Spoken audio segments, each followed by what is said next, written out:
용감한 토크쇼 직설 시작합니다. 이재명 정부의 네 번째 부동산 대책이 발표됐습니다. 이번 대책은 지난 9.7 주택공급 대책의 후속 방안으로 수요가 높은 서울과 수도권 도심에 6만 가구를 공급하겠다는 내용을 담고 있습니다. 관건은 속도입니다. 실제 입주까지 시간이 걸릴 수밖에 없는 만큼 이 영끌 심리를 잠재울 수 있을지 관심이 모아지고 있는데요. 자, 그럼 129 대책에 어떤 내용이 담겼고 시장에는 어떤 메시지를 줄지 짚어보겠습니다. 오늘 함께 해주실 세 분 모셨습니다. 대한건설정책연구원 이은영 연구위원 나오셨고요. 명지대 경제학과 오지윤 교수, 부동산 R114 윤지혜 리서치랩장 나오셨습니다. 안녕하십니까? 안녕하세요. 용감한 토크쇼 직설은 SBS 비즈 뉴스 앱과 유튜브에서 실시간으로 시청하실 수 있습니다. 자, 정부가 서울과 용산, 경기도 과천 등 수도권 알짜배기 땅에 6만 가구를 공급하는 주택 공급 대책을 다시 내놨습니다. 총평부터 좀 들어보도록 하겠습니다. 악마는 디테일에 있다고 해서 이게 새로운 안이 나온 건 아니거든요. 근데 기존과 어떤 게 다르고 제가 부연 설명 그만하겠습니다. 들어보죠. 네, 저부터 하겠습니다. 네. 사실 이제 어제자 기준에서 이런 대책들이 발표됐을 때 이제 기자분들이 이제 여러 가지 질문을 주셨어요. 질문을 주시는데 각각의 이제 6만 가구가 이제 덧대진 부분에 이제 사업 부지들, 용산, 노원, 태릉, 과천, 경마장, 그 외에 이제 공공청사 이런 부지들 얘기를 하시면서 하나하나에 대한 부지들에 대한 효과 이런 부분들에 대한 의견을 요청을 하셨습니다. 근데 실질적으로 우리가 각각의 정부들은 항상 몸통에 해당되는 공급 계획이 있습니다. 그래서 우리가 문재인 정부 때도 한 200만 호 정도의 공급 계획이 있었고요. 그리고 윤석열 정부도 270만 호, 거기에 플러스 알파 계획이 있었습니다. 네.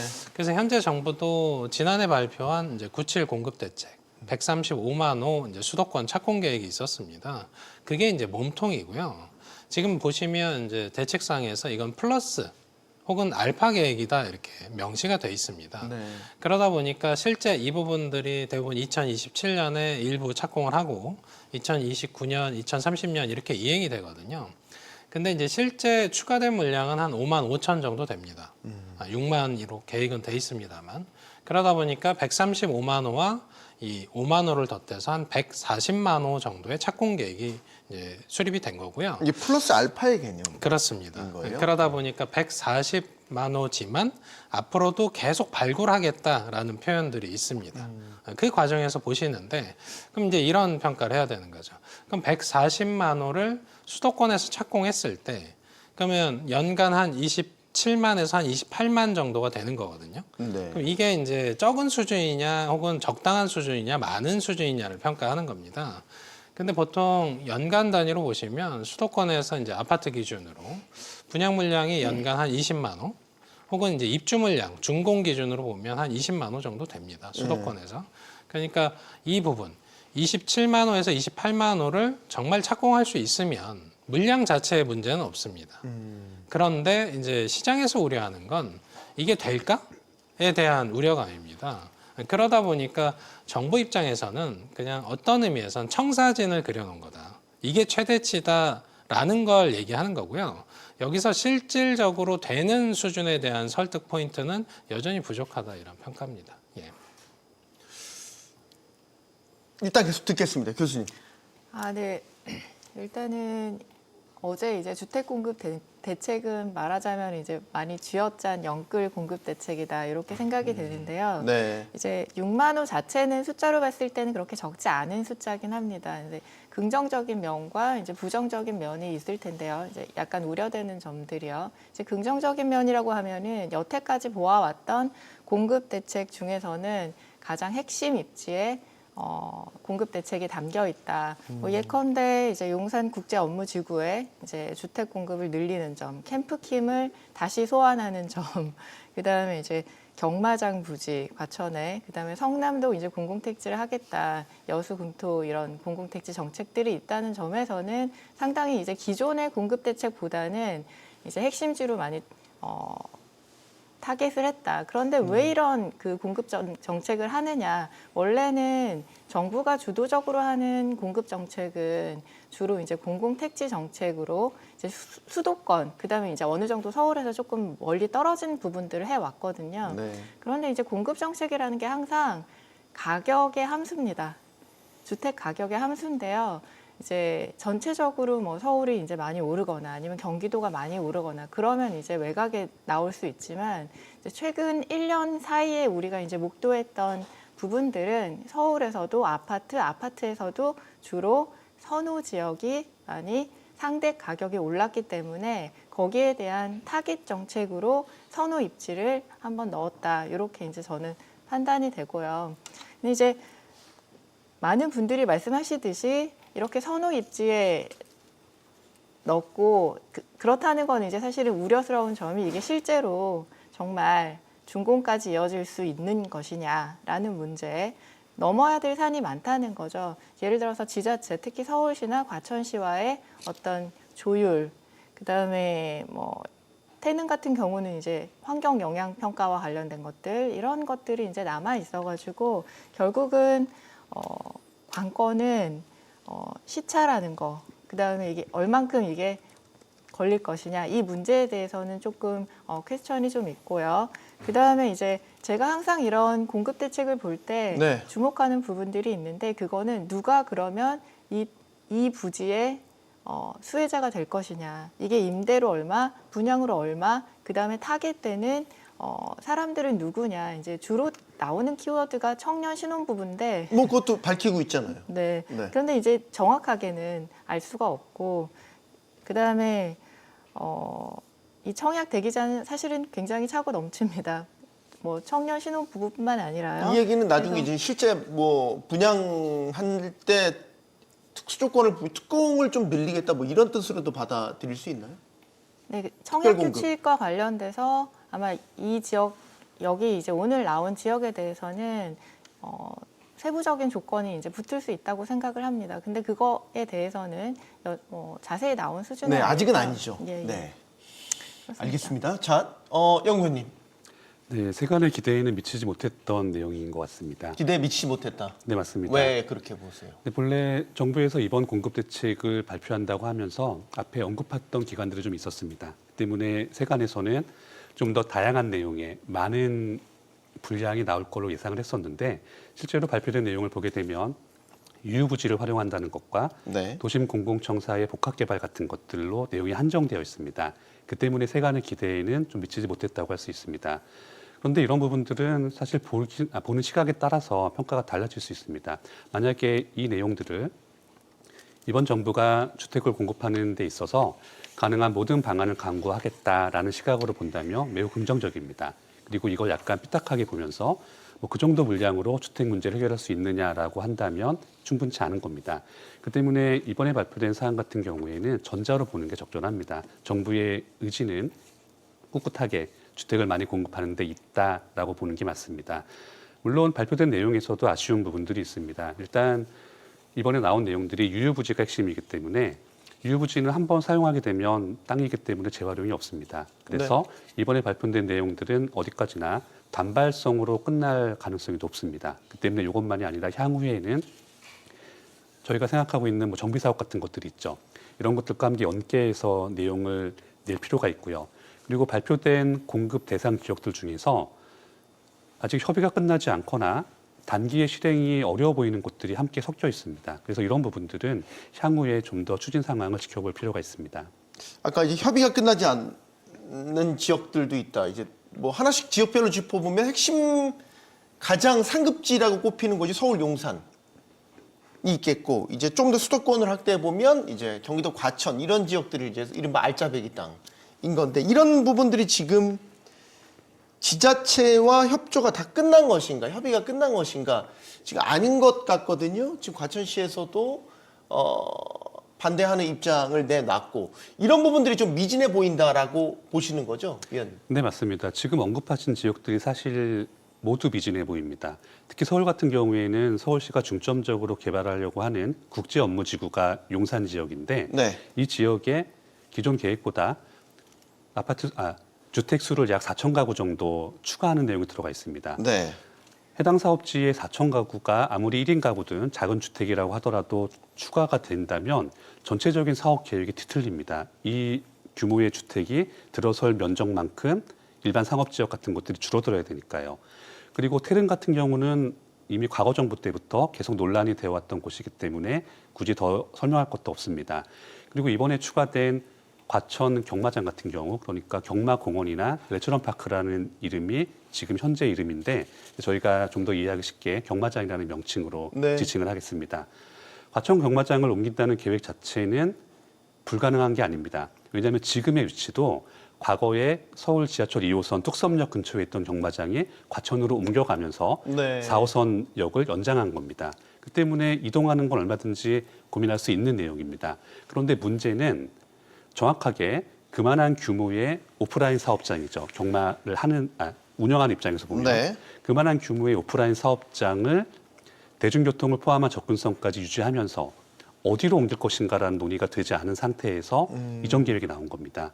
그 때문에 발표한 계획으로는 경마장 부지에 많은 주택을 공급할 수 있겠지만 그리고 사실 이 부지는 주택만 짓는다는 게 아니라 마치 판교처럼 복합적인 단지를 만드는 계획이기 때문에 이게 나쁜 것만 아닙니다. 하지만 언제 이걸 착공할 수 있고 언제 입주할 수 있는가에 대해서는 지금 계획된 내용보다 더 뒤로 밀릴 가능성이 높습니다. 이런 부분 때문에 지자체와의 협의 같은 절차가 불충분하다고 저희는 보고 있습니다.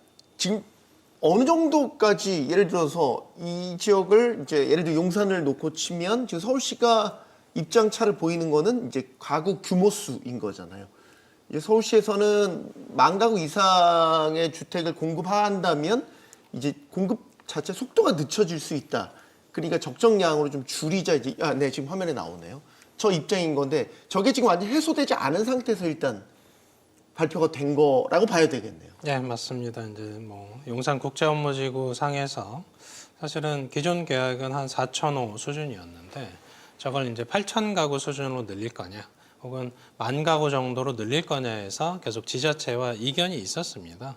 근데 이제 그 과정에서 아무래도 이제 내용들을 보시면 이제 착공하고 이런 과정에서 결과적으로는 이제 지자체와 앞으로도 계속 꾸준히 협의를 하겠다라는 좀 원론적인 얘기들이 들어 있거든요. 네. 그러다 보니까 지금 서울시 입장에서는 최근에 이제 기자 간담회를 한 것처럼 정비사업 쪽에서 이주비 대출을 통해서 사실은 3만 호 정도의 당장 물량을 빠르게 공급할 수 있는 부분들이 있는데 이 대출 부분들을 풀어주는 게 더 중요하다. 저 네. 부분들은 이제 중장기 과제로서 계속 협의는 하는데 사실은 국토부와 그 서울시 사이에서의 이제 어떤 의미에서 한 라인들이 있어서 실무자끼리 계속 협의는 하고 있습니다. 네. 근데 그 과정에서도 계속 이견들 조율이 안 되는 부분들이 있고요. 아무래도 정부 입장에서는 가장 많아 보이는 것들에 이제 좀 집중을 하는 경향이 있습니다. 지자체는 좀 현실 적용과 관련된 부분들에 좀 집중을 하다 보니까 그래서 보시면 사실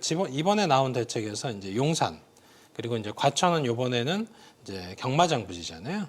그리고 이제 태릉 이런 순서대로 물량이 많은데 잘 생각해 보시면 문재인 정부 때 용산 국제업무지구 그리고 태릉 골프장 그리고 과천 청사부지 이렇게 있었습니다. 네, 그중에 이제 있었어요. 과천만 경마장으로 좀 대체가 돼 있는 수준이라서 뭐 똑같은 부지가 문재인 정부 때 나왔던 거가 반복적으로 또 나온 겁니다. 그것도 2020년에 이제 공급 대책 이후에 한 5년 만에 또 발생이 됐는데 무슨 얘기냐면 그 5년 사이에 사실은 제대로 추진이 안 된 겁니다. 그럼에도 지금 이제 대책들을 보시면 2028년에 착공할 거다. 2030년에 착공할 거다. 이런 계획이거든요. 그런 면에서 보면 뭐 이제 이걸 그 기존의 문재인 정부의 유유부지 계획들을 보셨던 분들이라면 물론 이제 소규모 우리가 이제 동작구에 해당되는 수방사 부지 이런 곳들은 유유부지로 성공적으로 분양을 했습니다. 근데 그런 곳들도 있긴 합니다만 이렇게 대규모일수록 주민 반발에서 혹은 지자체 반발에서 자유롭지 못한 지금 상황이라고 할 수 있습니다. 예. 뭔가 문제를 해소하지 못하고 지금 엉덩이 밑에 깔고 앉아서 일단 가는 것 같단 말이죠. 결국 이것도 끝내 해결하지 못하면 또 용두사미가 될 가능성이 있는 거예요, 교수님?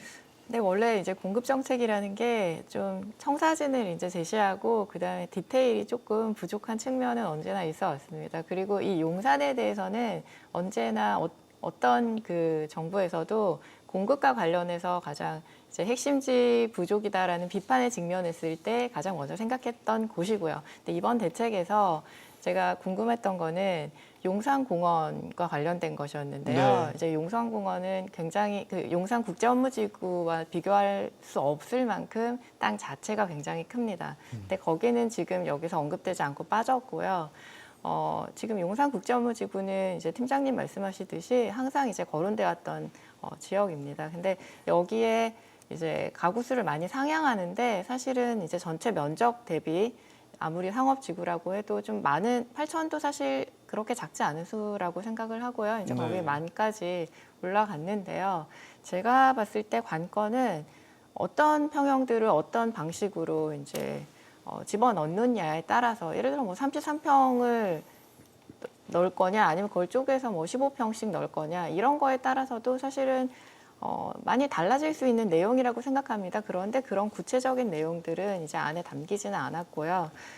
제가 봤을 때 이제 중요한 거는 좀 더 이제 정치적으로 중앙 정부와 지자체가 완만하게 이제 조율을 해가는 과정들이 사실은 필요하고 그게 이제 국민들이 지켜봐야 되는 부분이 아닌가 생각이 드는데요. 예컨대 뭐 일종의 이제 정치적인 행정적인 서로 패키지 딜 같은 거 네. 그런 것들을 아마 고려해 볼 수 있을 것 같습니다. 중앙정부에서 서울시에 줄 수 있는 부분이 있고 서울시가 또 조율을 통해서 원만하게 양보할 수 있는 부분이 있을 것 같아요. 이런 부분들이 서로 조화가 되어야 결국은 그 무엇이 되던 4천이던 6천이던 8천이던 만이던 갈 수 있는 것이 아닌가 사실은 그렇게 생각을 합니다.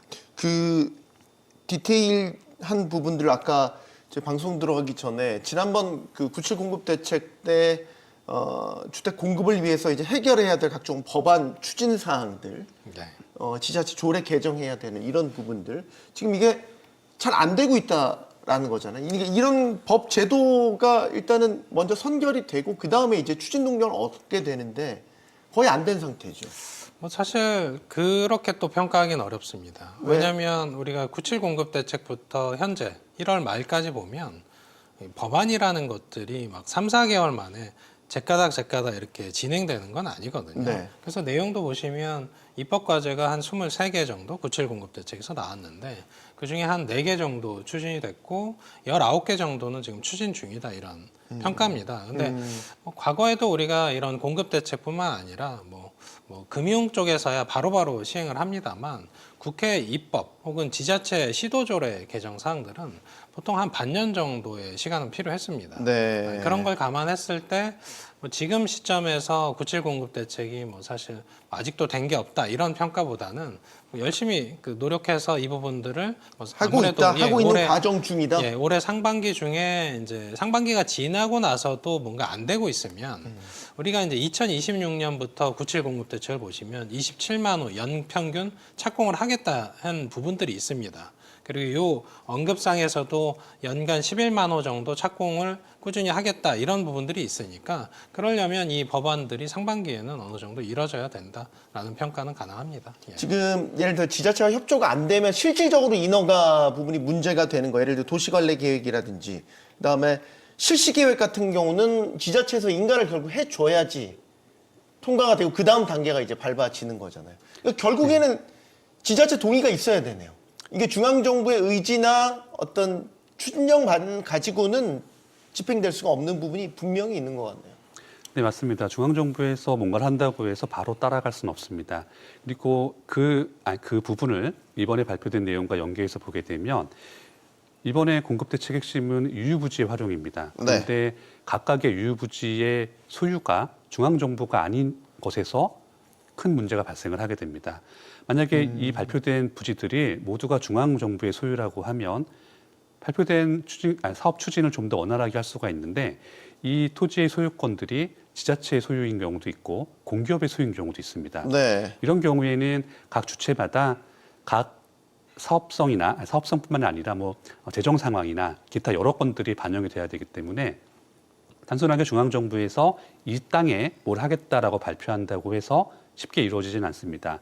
저희가 지금까지 이것을 실제 사례로 보았던 것이 과거 정부에서도 서울의 여러 지역들, 뭐 예를 들면 운전면허 시험장이나 뭐 여러 땅들을 리스트에 올리면서 여기에 집을 더 짓겠다라고 발표한 것들이 있었는데 그때부터 지금까지 적지 않은 시간이 흘렀지만 실제로 착공에 들어가거나 입주한 곳들은 손에 꼽을 정도로 적습니다. 그 때문에 단순하게 중앙정부가 이번에 발표한 내용들이 발표된 계획 기간 안에 모두 이루어질 거라고 기대하기보다는 아무래도 실제 사업에 소요되는 기간이 좀 더 연장되거나 지연될 가능성이 높다고 보는 게 적절합니다. 네. 태릉 CC 개발 문제는 사실 문재인 정부 때 처음 제시됐지만 그 당시에 주민 반발이 좀 거셌다면서요. 그래서 무산됐는데 지금 다시 들고 나왔단 말이에요. 그때 반발하셨던 주민들이 지금은 괜찮을까 이렇게 생각할 수 없잖아요. 그럼 또 똑같은 문제에 부딪힐 수 있는 건데. 네, 주민 반발뿐만 아니라 그때 이제 여기가 이제 그 세계 세계유산 유산 영양분과 네, 그렇죠. 관련된 세계문화유산. 이슈가 국가유산이죠. 있었던 걸로 네. 예, 알고 있고 그 문제는 여전히 이제 있는데 이제 이번에 대책 발표를 보면은 그거를 이제 정면으로 이제 돌파하겠다 이런 식으로 이제 적혀는 있습니다. 그리고 이제 주민 반발을 의식해서 그런 것 같은데 좀 저밀도 개발을 하겠다. 그 다음에 이제 교통과 관련돼서도 좀 보완하겠다 이런 내용들이 있긴 한데 이제 아무래도 좀 더 이제 확실하게 사업을 추진시키려면은 조금 더 이제 인센티브를 주거나 아니면 주민들이 좀 좋아하는 형태의 주거지로 개발하는 게 사실 필요합니다. 예컨대 이제 그 근교에 사는 주민들은 이제 아무래도 이제 임대 비율이 많아진다거나 너무 이제 초소형 평수가 들어온다거나 하는 그런 부분들에 대해서 조금 우려할 수 있는데 이제 좀 더 그 동네의 어떤 그 일종의 그 어메니티를 좀 높이는 방식의 주거 공급지로서 역할을 할 수 있을 것 같다라는 확신을 정부가 이제 줄 필요가 있다 이런 생각이 좀 듭니다. 네. 이제 태릉 CC 인근의 세계유산이라고 하면 이제 조선 왕릉의 일부이죠. 태릉과 이제 강릉 이제 이게 있고 얼마 전에도 한번 이 유산과 부딪혔었죠. 사실 서울 안에서 이제 복합 개발을 한다고 했었을 때 이런 세계적인 유네스코 유산 근처에 그 높은 그 빌딩을 지어서 그 유산 자체를 가리는 거에 대해서 부딪히는 충돌하는 경우도 있었는데 비슷하잖아요. 네, 이게 맞습니다. 보면 그럼 예. 이제 어떤 해법이 저밀도 개발이 과연 해법이 될 수 있겠느냐 어떻게 보세요? 예, 뭐 어차피 이게 국방부와도 또 협의가 필요한 사항들이 있고요. 그리고 이제 이 유산청과도 이제 부처 간에 이제 협의를 하는 건데 뭐 그 과정에서 이제 대부분 이제 목표성이 뭐냐에 따라서 계속 이견이 커지는 것 같습니다. 이 문화재를 이제 보존한다라는 목적성에서 보면 사실은 개발을 반대하는 명분이 되는 거고요. 네. 그리고 일반 시민들에게 양질의 주택을 이만큼 공급해야 된다라는 목적성에서 이게 이제 충돌하다 보니까 일단 목표의식이 다르면 사실은 이견 조율이 안 되는 경우가 많습니다. 마찬가지로 주민들의 이제 반발이 있는 이유는 이 부분에 이제 주택을 짓기보다 뭐 사실은 업무지구라든지 일자리 같은 것들을 조성해서 혹은 이제 뭐 그린벨트 형태의 이제 녹지 공간들을 조성을 해서 주민들에게 이제 돌려줘라라는 요청들이 좀 많았습니다. 그러다 보니까 이쪽에 또 교통과 관련된 인프라도 좀 약한 부분이 있다 보니까 거기서 이제 출퇴근 길들이 좀 막히는 부분들에 대한 반발도 있었으니까 이런 부분들이 하나하나 조율되는 과정에서 사실은 여기에 태릉 CC 같은 경우는 2030년 착공이라고 돼 있는데 네. 지금부터 4년 뒤에 착공 계획입니다. 그만큼 사실은 시일이 좀 필요한 사업이라고 본 것 같습니다. 중요한 지점은 이런 착공 계획도 청사진을 제시한 거라는 겁니다. 우리가 지금 이제 서울시에서 공급하는 양들을 계속 그린벨트 해제 이런 요청들이 있었잖아요. 네. 그래서 불과 한 2년 전에 그 양재 쪽에 서리풀 지구라고 우리가 이제 서울시에서 협의해서 2만 호를 또 확보를 했습니다. 거기도 지금 이제 구역하고 이제 토지 보상하고 이런 과정들에 있습니다. 거기도 한 2030년 정도 돼야 착공은 할 수 있을까 이런 의견들이 있으니까 생각보다 쉽지 않은 문제들에 계속 봉착을 하고 있다 이렇게 볼 수 있습니다. 예. 이번에는 과천으로 가보죠. 과천은 조금 얘기가 달라요. 여기는 주택이 너무 많이 들어와 있다. 이제 한계다. 과천에 이제 주택 짓는 거 그만. 이제 이게 지금 과천시의 입장인 거죠. 네, 맞습니다. 사실 그 부분은 숫자로 보면 좀 더 이해가 쉽습니다. 현재 과천시 인구가 약 8만 명 정도 됩니다. 네. 근데 여기에 1만 가구의 집을 더 짓겠다는 식으로 진행이 된다면 네. 인구가 많이 늘어날 겁니다. 그렇지만 이러한 인구에 맞는 인프라가 구축이 아직 안 되어 있습니다. 그 때문에 해당 지자체 입장에서는 지금 계획된 사업지 중에 가장 큰 부지 경마장이죠. 이런 경마장 같은 기업체가 해당 지자체의 세수에 미치는 영향들 또는 뭐 주변 환경들 이런 것들을 모두 포기하고 집을 많이 짓는 것에 대해서 긍정적일 것인가를 생각해 보면 쉽지가 않습니다. 그리고 현재 과천시 인구 8만이 비교를 한다면 어느 정도 위치를 갖고 있는지 비교를 해볼 수 있는 게 이번 발표된 계획에서 이슈가 되고 있는 서울 용산의 주택 공급 계획이 있습니다. 그 서울 용산구의 인구가 20만 명쯤 됩니다. 그렇기 때문에 같은 공급하겠다는 계획 물량의 규모가 비슷해 보이더라도 그 지역에서 결과로 나타나는 영향은 상이할 수밖에 없습니다. 이런 부분 때문에 현재 과천시에서는 무조건 아파트를 많이 짓겠다는 계획에 대해서는 긍정적이지 않은 입장입니다. 네. 이 문재인 정부에서도 노후 공공청사 개발해서 주택 공급하겠다. 이게 후보지가 34곳이었는데 실제로 이제 입주를 마친 곳은 2곳에 불과합니다. 그때와 지금이 어떻게 다를까요? 이재명 정부에서 추진하는 이 노후청사 복합 개발은 좀 다를 수 있을까? 팀장님? 예. 뭐 사실 그때 당시에 추진했던 것과 현재 이재명 정부에서 보고 있는 상황은 사실은 더 안 좋습니다. 네. 그때보다 상황이 더 안 좋습니다. 그 이유 중에 하나는 그때 우리가 이제 문재인 정부 때는 항상 문제가 됐던 건 시중 유동성 이슈가 항상 문제였고요. 지금 이재명 정부에서의 문제점은 윤석열 정부 때부터 이어져 오던 건축비 상승과 관련된 문제에 봉착을 하고 있습니다. 중요한 지점은 이 유유부지에 대한 계획들은 항상 그게 나대지 상태가 아니면 위에 쓰고 있는 용도가 있습니다. 네. 그럼 이걸 이제 이전할 건지 혹은 보상을 할 건지 이런 절차들이 있거든요. 네. 그 과정에서 사실은 아무래도 서울에 위치한 땅이고 이러다 보니까 이 부분을 이전하면서 동일한 형태들로 이제 교환을 하는 형태들이 많습니다. 그 과정에서 물론 정부에 가지고 있는 유유부지임에도 불구하고 이견들이 좀 생기는 부분들이 있고요. 또 하나 문제는 이렇게 이제 유유부지에서 개발을 했는데도 분양가가 아까 설명드린 것처럼 건축비가 높아지다 보니까 분양가가 그렇게 저렴하지 않고 더불어서 이 면적에 대한 부분들이 이제 중소형 위주로 머물다 보니까 거기에 대한 선호도에 대한 부분들도 있고요. 그리고 이게 각각의 지역들, 서울 25개 구에 혹은 경기권역까지 여러 군데 흩어져 있다 보니까 이게 하나하나의 사업지들별로 우리가 서울시에서 이제 뭐 모아타운, 모아주택 하는 것처럼 네. 각각의 유유부지별로 조율을 다 각각 해야 됩니다.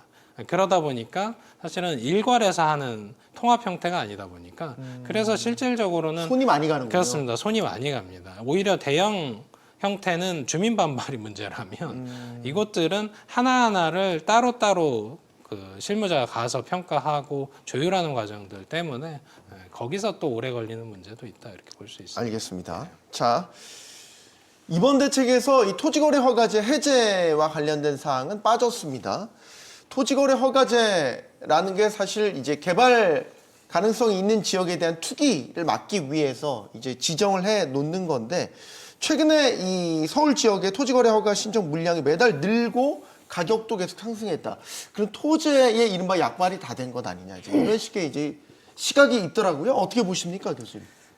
이제 제가 토지거래 허가제 연구는 또 상당히 많이 했었고, 그다음에 이제 15억 대출 규제 연구도 한번 했었고 해서 네. 이제 토지거래 허가제와 지금 246 주담대 규제 정책이 맞물렸을 때 어떤 효과를 좀 반사실적인 사실적으로 생각을 해본다면 없는 건 아닙니다. 왜냐하면 지금 이제 11월이 보면은 서울시 아파트 거래량 거의 저점인 것 같고요. 조금씩 올라오고 있습니다. 네. 그런데 주로 거래가 일어나는 부분 또는 이제 실거래 분포를 만들어서 보면은 분포가 왼쪽으로 이동을 하고 있습니다. 즉 말하자면 왼쪽으로 이동을 한다. 6억까지 대출이 되는 15억 이하의 이제 주로 서울의 아파트들 네. 또는 이제 경기권들이 이제 거래가 조금 많이 늘어나고 거기서 이제 가격 상승이 이제 일어나고 있습니다. 근데 만약에 예전 같았으면은 이제 그게 이제 금방 확산될 수 있는데 지금 이제 그 선호 지역은 사실은 뭐 대출이 묶어놨죠. 2억밖에 안 삼중으로 네, 묶어놨으니까. 굉장히 많이 묶어놨기 때문에 사실은 그렇게 아직까지는 이제 많이 반응은 안 하고는 있죠. 하지만 이게 이제 계속 사실은 주택 가격이라는 건 선호도 차이가 있는데 중간에서 일종의 가격 상승이 일어나던 위에서 일어나던 아래에서 일어나던 이게 이제 나중에는 전체적으로 시차의 문제일 뿐이지 같이 움직이는 모양을 가지고 있습니다. 그래서 이런 부분들에 대해서는 정부 당국에서는 관찰하고 예의주시할 필요가 있다 이렇게 생각을 하고 있습니다. 그럼 이른바 토제 효과가 끝난 건 아니다. 분명히 15억 원 미만의 조금 저렴한 아파트 그쪽 시장에서는 왜냐하면 선별적 규제라기 때문에 일종의 규제 차익으로 그 규제를 덜 받는 부분에서 움직여 가는 거죠. 일종의 뭐 상급지에 있는 상대적인 고가 아파트는 지금 일단은 지금은 묶여 있는 상태인 거니까 토어제가 작용을 하고 있다라고 보고 토어제, 계시는 거. 주택금융, 토어제만 있다고 해가지고 가격 상승이 일어나지 않는 건 아닙니다. 왜냐하면 요즘에 서울 아파트들은요 몇 년 전부터 다 실거주장이에요. 그래서 대출이 충분히 가능하면은 그냥 토어제라 하더라도 입주할 수 있습니다. 네, 다만 11호 대책으로 이제 대출도 굉장히 그 세게 대출이 묶어놨기 세게 때문에 네, 그런 부분들이 상급지의 상대적 네. 고가 아파트들 시장은 지금 좀 묶여 지금 있는. 예, 상대적으로 거래량이나 이런 부분들에 있어서는 이제 지금 15억 미만에 비해서는 훨씬 적고 그다음에 이제 가격 상승 폭도 이제 퍼센티지로 봤을 때는 조금 묶여 있는 상태죠. 근데 이제 상급지 같은 경우는 또 조심해야 될 부분이 지금 그 자본이익이 주식시장에서 많이 발생하고 있습니다. 네. 이런 부분들이 이제 많이 들어가는 시장들이 또 이제 선호 지역의 시장이다 보니까 이런 부분들에 대해서도 그렇게 안심할 수 있는 상태는 아니라고 생각합니다. 결론적으로 말씀드리면 지금 현재에서 정부 입장에서 네. 토어제를 해지하는 거는 아니라고 생각이 되는 게 당연하다. 저번에도 라고 보시- 질문 주셨었는데 네. 아마 정부가 토어제 해제를 안 할 겁니다. 안 할 겁니다. 네. 저는 토어제를 이 원론적으로 질문을 드린 찬성하지 거는 이제 않습니다. 서울시에서도 토어제 해제 필요성에 대한 입장을 계속해서 냈기 때문에 특히 오세훈 서울시장 네. 중심으로 왜냐하면 이제 뭐 다음에 또 드릴 수 있습니다. 네.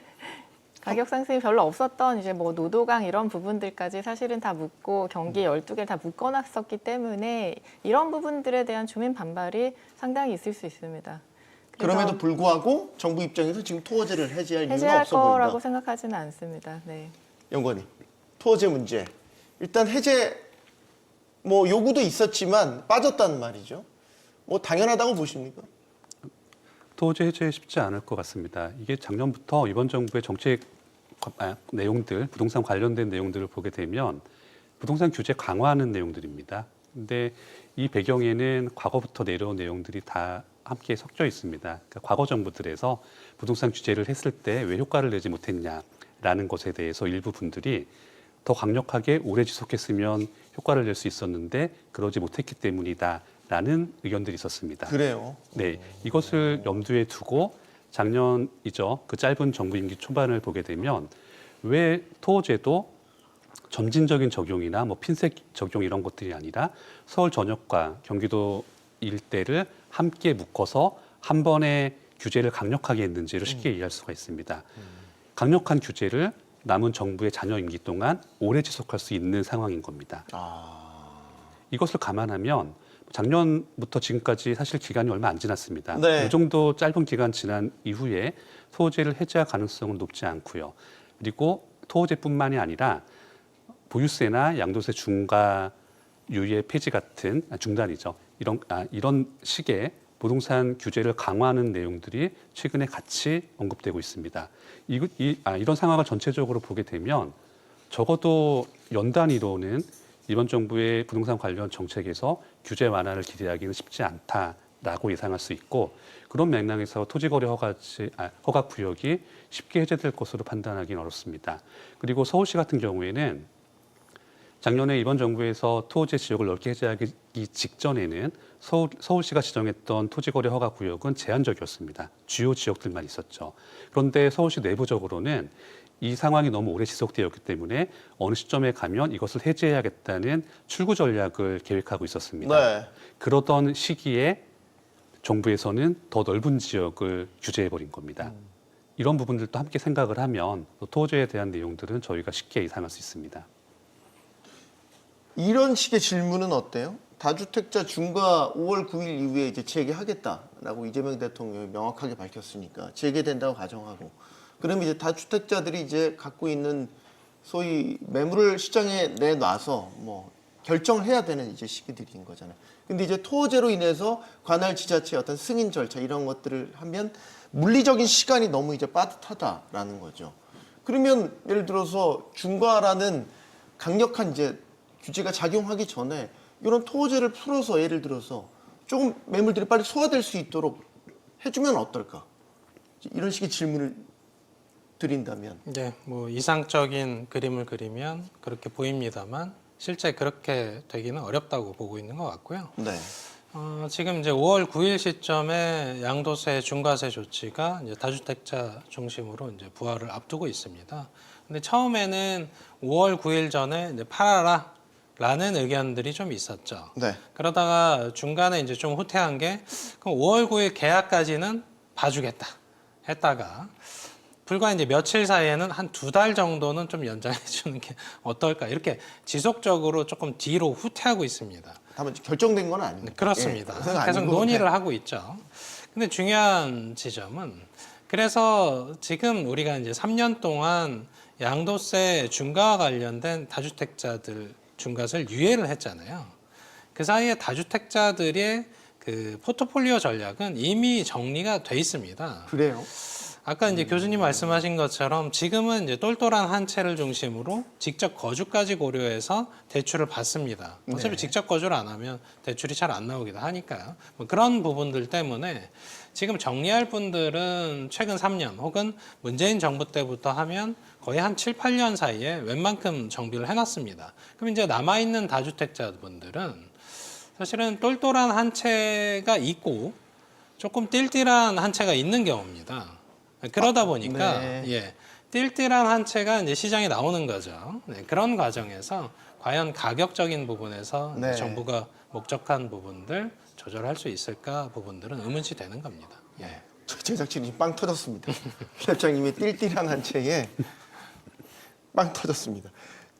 이 공급 측면에서 계속 짚어보죠. 그러면 재건축 초과이익 환수제는 어떻게 보세요? 실제 이제 부과되진 않고 있지만 어쨌든 남아 있잖아요.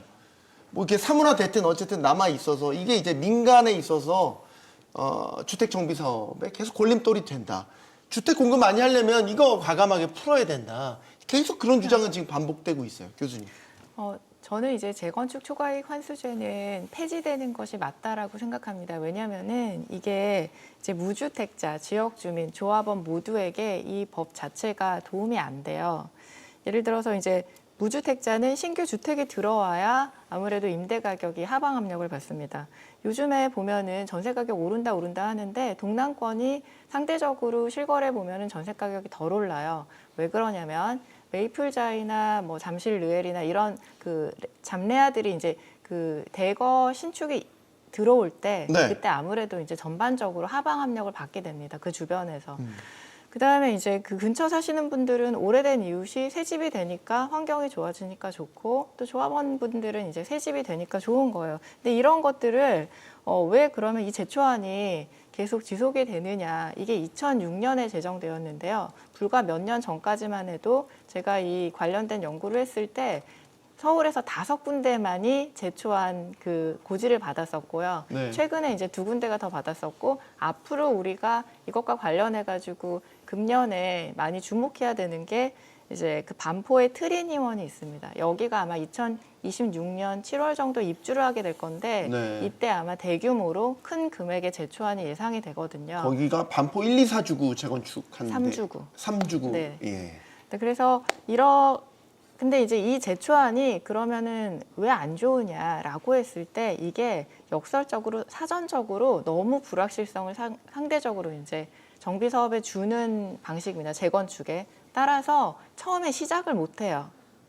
재건축 시작이 굉장히 어려워져서 이런 부분들이 사실은 좀 아쉽고 일종의 이 법이 부의 환수라는 국민 정서에 좀 기댄 제도인데 사실상으로는 역설적으로 신규 주택을 굉장히 희소하게 합니다. 그래서 새집 귀족화를 시키는 겁니다. 저는 그래서 이런 부분들에 대해서는 좀 되게 아쉽게 생각하고 새집의 상대 가격을 더 올릴 수 있는 규제다 이렇게 이제 생각을 하고 있습니다. 지금 서울시 같은 경우는 이제 민간 정비 사업이 활성화돼야 결국 주택 공급 문제가 근본적으로 해소된다 이제 계속 이야기를 하고 있죠. 최근에 오세훈 서울시장 계속 현장 가서 그런 이야기 했지 않습니까? 그래서 지금 요구하는 것들이 이제 대출 규제 풀어야 된다. 예를 들어 이주비 대출이라든지 이런 것들이 이제 백단에서 해소가 돼야 민간 정비 사업이 활성화되고 이 공감하시는지 영원. 네, 정비 사업을 추진하는 입장에서는 분명히 설득력이 높은 내용입니다. 그런데 이 내용은 앞서 저희가 논의한 제초안하고는 성격이 조금 다릅니다. 네. 그러니까 분명히 제초안이 정비 사업에 좋지 않은 거 맞습니다. 그렇지만 제초안은 일단 아파트 입주가 끝나야 부과가 되는 것이기 때문에 이번 정부의 임기 내에 재건축 재개발을 모두 마치고 입주까지 하는 단지들이 그렇게 많을 것이냐를 생각해 봤을 때 뭐 단기에 큰 이슈가 될 가능성은 높지 않습니다. 반대로 이주비 대출 같은 것들은 입주 이전에 이미 공사를 진행하는 과정에서 필요한 돈들입니다. 그런데 지금 서울만 보더라도 서울에서 재건축과 재개발을 추진하는 지역들과 단지들은 많습니다. 하지만 그중에서 어느 정도 속도를 내고 있는 곳들을 들여다보게 되면 사업성이 좋은 지역들, 그러니까 좀 더 상대적으로 좋은 지역들입니다. 그러면 이런 지역에 사시던 분들은 재개발 재건축을 하실 때 먼 데로 이사는 가진 않으시고 근처에서 전세를 사시겠죠. 네. 그런데 이 지역이 저렴하거나 싼 지역이 아니다 보면 그 옆 동네에 또는 같은 동네의 전세의 가격도 저렴하지 않습니다.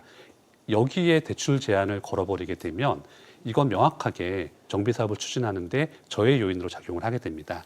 그 때문에 서울시나 기타 관련 이해관계자들도 이 부분에 대해서는 규제를 완화해야 한다고 주장하고 있습니다. 대출 규제 완화를 시켜주면 이 부분부터 우리가 보통 서울 지역이라고 보면 이런 민간 정비 사업을 통해서 공급이 되는 가구 규모 수가 얼마나 됩니까? 평균적으로?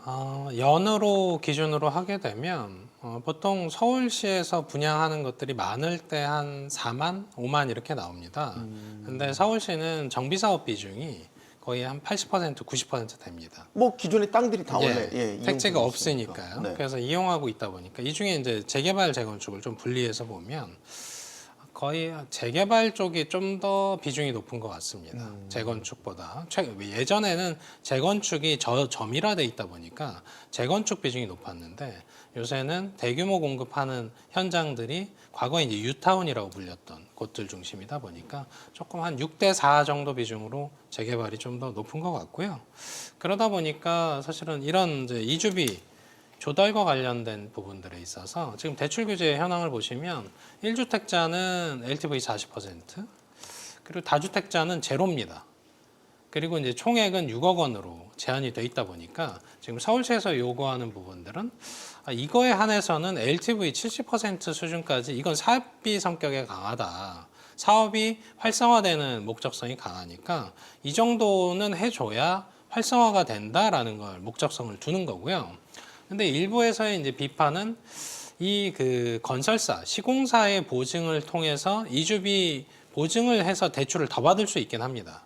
근데 이 경우에 은행이랑 협약을 맺죠. 맞습니다. 건설사는. 근데 이제 일군 건설사 중심으로는 한 1에서 한 2% 포인트 정도의 대출 이자가 좀 더 부과되는 편인데 중소형 건설사가 하는 서울 시내의 이제 모아주택, 모아타운 이렇게 소규모는 중견이다 보니까 대출을 이렇게 받을 경우에 그 시공사 보증으로 받을 경우에 신용도가 확 떨어진다고 합니다. 그럼 금리가 높아지죠. 네, 금리도 높아지고 그런 과정에서 이제 건설사, 시공사가 이 부분들을 우린 못하겠다 하는 경우들이 많다 보니까 지금 조합원 쪽에서도 문제지만 시공사 쪽에서도 이 부분들을 그렇게 유쾌하게 받아들이는 건 아닙니다.